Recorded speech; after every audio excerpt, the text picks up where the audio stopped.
tahun 93 Hijriah lahirlah seorang manusia di Madinah, Malik bin Anas. Imam Malik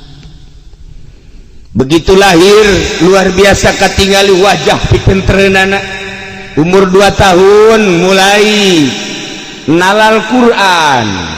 terus di 2 tahun 5 tahun geus rada kataral-talar Quran teh. Umur 7 tahun geus paseh, umur 12 tahun geus menguasai harti-harti jeung rahasia Al-Quran. 12 tahun si ieu mah lam yakunil kuari pohon we lam yakunil duit ya coba ya lam yakunil ya mun teu poho mun poho balik ka dieu 1 juta.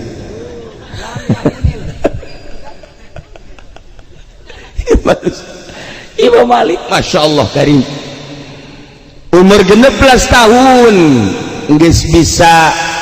ngahimpun hadis, jadilah muwatta. 17 tahun geus jadi mufti di Madinah. Ketedaran Imam Malik luar biasa. Ya Allah ya Rabbi,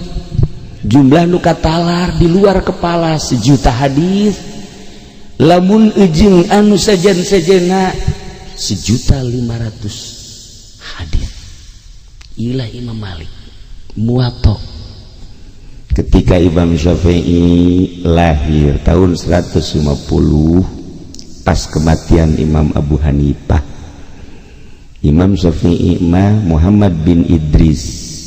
Al-Quraisy sami dengan Imam Idris bapakna nyabak ke Syria Syam, maka pindahlah ke Gaza. Di Gaza Palestina lahirlah Imam Syafi'i. Menang 1 tahun tidinya dibawa ke Mekah, tumbuh di Mekah Imam Syafi'i. Saenggeusna Imam Syafi'i gede 7 tahun talar Quran dengan paseh. Umur 8, 9, 10 tahun hayang masantren ke Imam Malik ke Madinah. Imam Malik geus ngadenge bahwa bakal boga murid ngaran Syafi'i. Geus kabaca ku Imam Malik aing bakal boga murid wali. Geus ngomong Imam Malik na di Madinah, moal kebel deui bakal datang murid aing wali. Urang mah lain Pak, moal kebel deui garong datang ka dieu tah aya wali gitu mana. Deres lagi dek gaji garong-garong ge. Masya Allah eta Imam Malik kacerdasanana, kacaangan hatena bisa nempo pi muridin nu bakal datang. Ya Allah ya Rabbi, murigak mulu urang. Taha makna nyarita ka Imam Syafi'i aya maneh rek berangkat mengaji ka ditu, geura siapkeun atuh naon nu endek diaji. Cik Imam Syafi'i mak kula ka Madinah endek ngaji kitab Muwatta, sebab guru kula di Madinah Imam Malik ngajarkeun hadis Muwatta. Jumlah hadisna 9.000 hadis nu terangkum dina eta kitab Muwatta. Maka abdi rek nalar 9 poe Muwatta di Mekah katalar 9 poe. Eta si otak kumaha teh otak urang mah ieu labziatun menang dibaca 5 wajah bae, asal keluar bae ti guru jadi 7 labziat. Narkib geus 5 ge teteng 7 deui. Masya Allah eta otak wara nalar Muwatta 9.000 hadis cuman 9 poe. Allah karim. Tanya kumaha mana Syafi'i? Insyaallah mak naon udah diaji Muwatta mak kitabna aya geus aya di otak mak. Iraha mane nalar 9 poe abdi nalar kitab Muwatta insyaallah nu kaliwat. Cak mana boga anak aing mantap ya kos ieu. Umur 10 tahun 7 tahun talar Quran anu pasehat paseh 10 tahun talar Muwatta. Begitu berangkat ke Madinah Imam Syafi'i datang ke Madinah geus dipapag ku Imam Malik dibejakeun ka murid nu lain. Murid nu wali teh ieu lain dia ieu salah aing atuh kunaon ka dieu mesti kajadian. Ya Allah ya Rabbi Gusti Allah eta otak lamun ku urang ditafakuran ya karim Masya Allah luar biasa amat makhluk Allah dibere kapinteran teh lain lalagan al-kayyis mandana nafsahu wa amila lima ba'dal maut. Begitu ditanya ke Imam Malik Syafi'i di dia diaji kitab naon muwatta kitabna aya alhamdulillah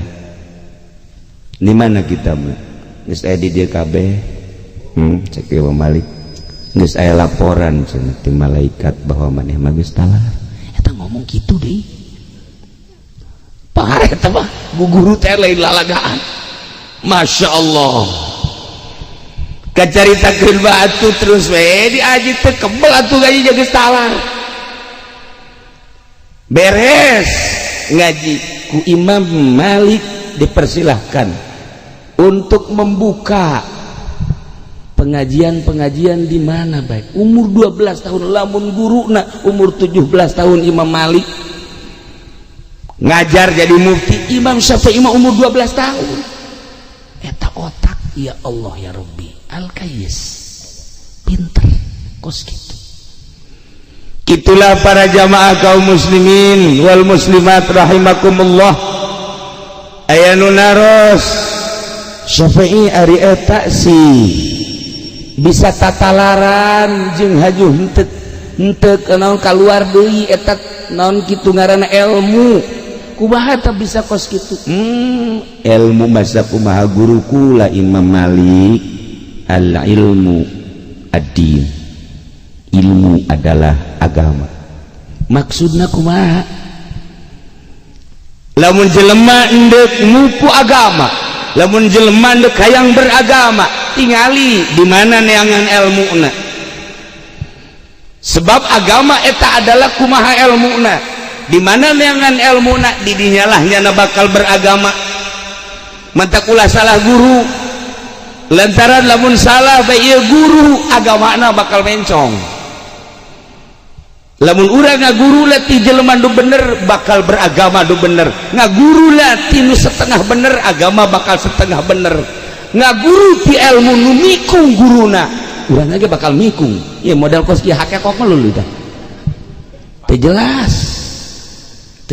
aing ngomong marifat aing duit pamarentah deleg-deleg kan ieu mah kadua ti orek koros jamun ngarendeng teh cak orang koros tak ka aing tuh eta Masya Allah Imam Syafi'i dihade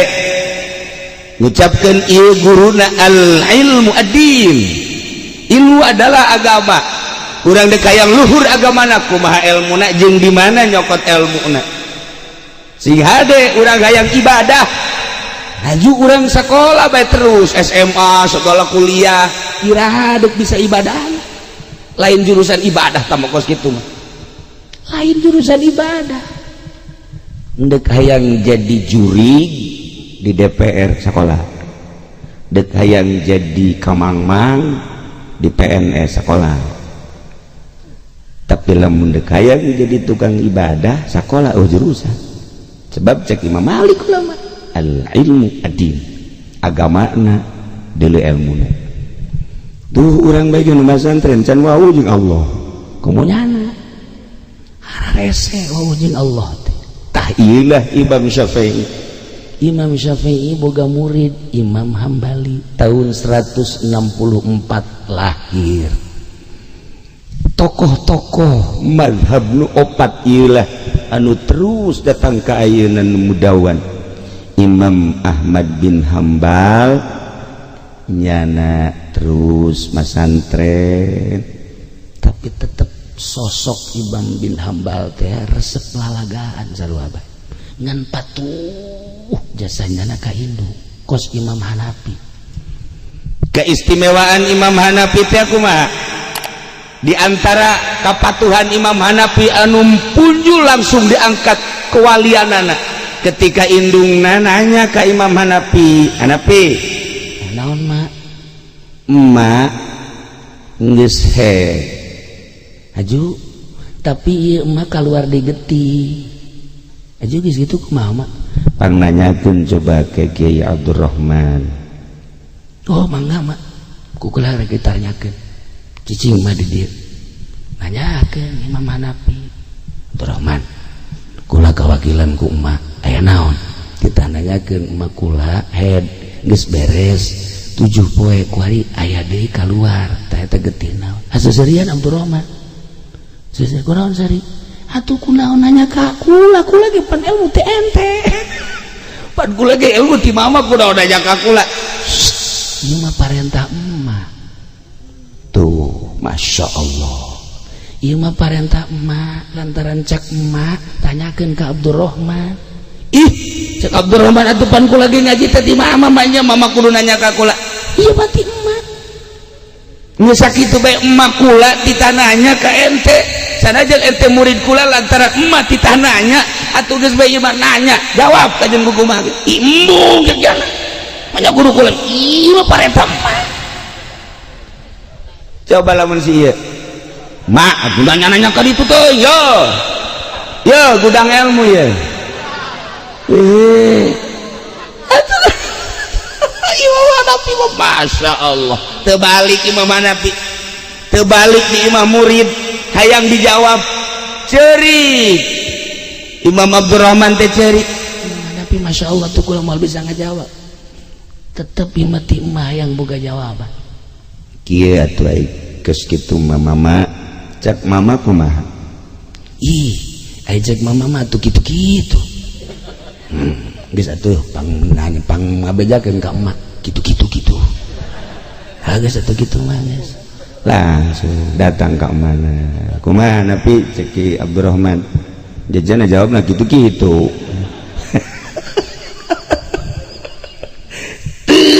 leuwih teu kurang tetep bae kitu bae Masya Allah mana nanyakeun Hanafi ieu mah supaya jelas kumaha eta geus ti dituna sakitu mak kula geus tanyakeun sakumaha parentah emak ti harita diangkat kawaliana ku Gusti Allah jadi kutub ku tawadu da ilmu geus dibikeun ka murid tapi mana ditanyakeun ka murid daekeun Imam Hanafi mah sakitu sajuta hadis katalan ditananya ka murid daek coba sih cadu aing kudu nanya ka murid teh heula aing Fatul Muin di bulu bitis, Alpias di kumis, Jamul Jawab mah bulu irung. Naon deui aing? Kuari seperti karar itu. Masya Allah Imam Abu Hanifah ronjak ditaikeun kewalianana ku Gusti Allah ku tawadu daek nanya ieu teh ya lantaran nurut ka indung Al-Qais ditanya kunaon bisa jadi kos kitu sih cek Imam Abu Hanifah ilmu teh ulah dianggap sepele kadang aya di kula di batur kadang aya di batur di kula ku ayana sakitu kula menghargai ka perintah emak meureun nu mantak kitu ge lain semata-mata nita asli nama emak teh eta teh kan ti Gusti Allah kos kitulah ahli-ahli Allah nu mantak cek Imam Hanifah lain lalagaan ilmu teh berat mawa ilmu teh ai kaberatanana lain sakadar dibaca lain sakadar disurah tapi berat teh engke di hareupeun Allah bakal ditanya maneh dibere ilmu datang ka mana ku aing kanyaho maneh geus di ka mana diamalkeunana eta nu kukula di pikiran cak Imam Muhammad urang mah pan teu mikiran engke kuari bae sandanganna DRS doktor profesor dan lain sebagainya diamalkeun mah henteu dibuka kope anak botak sakumaha bol monyet hebat tapi diamalkeun mah henteu deuk nanaonan tapi lagi Bapak Abu Hanifah Masya Allah gitulah Imam Ahmad bin Hambal nurutna kanu jadi guru kemudian Imam bin Hambal teh ku bener-bener manehanana nalar Al-Quran nalar hadis jeung nalar bahasa-bahasa ti pujangga-pujangga Imam Ahmad bin Hambal teh datang ke umur 40 tahun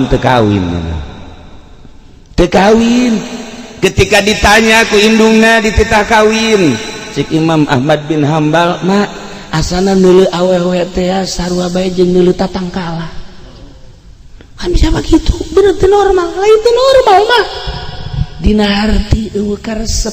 lamun geus inget ka Gusti Allah neuleuh awewe teh ya sapira mah kos gitulah pan urang mah ka ngaji ka karak watu tanawau ge geus susuratan watu tanawau ya Allah ya Rabbi komo aya daun geus gahar rampang biasa ulah-ulah budak mah ieu ge weaan kene atuh Masya Allah atuh kan teu pantes kolot kieu beuh boga HP da ya Allah ya Rabbi memes HP hudang hes HP heula leumpang HP teman setia engkau adalah HP mudah-mudahan engkau terbawa ke kuburan ya HP sebelum aku mati malaikat munkar nakir akan ku HP dulu cek malaikat munkar dibodem sak wae iya jelema anu belawan teh kos ieu teu garagap diri geus kolot masih kan Al-Quran gak dipencet nuhur lu handap mah susu salah mencet bahaya kos itulah ialah Al-Kais sosok-sosok manusia pinter anu bisa nundukeun hawa nafsuna tertanda bisa nundukeun hawa nafsuna Quran ditalar hadis ditalar berbagai-bagai ilmu ditalar saeus teh ditalar teu pernah kaluar deui Masya Allah kulantaran horeganan al ilmu nurun ilmu teh cahaya cek Imam Syafi'i ketika nyarita ka Imam Waqi nggak jawab wa nurullah la yuhda li asyir cahaya Allah moal dibikeun ka jelema nu sok main HP moal bisa caang hatena Imam Syafi'i urang lamun ka Mesir aya makom Imam Syafi'i memehna makom Imam Waqi guruna tuh di Mesir maotna lamun Imam Ahmad bin Hambal mah di Baghdad Imam Hanafi di Kufah Imam Malik di Madinah ialah sosok-sosok manusia anu pinter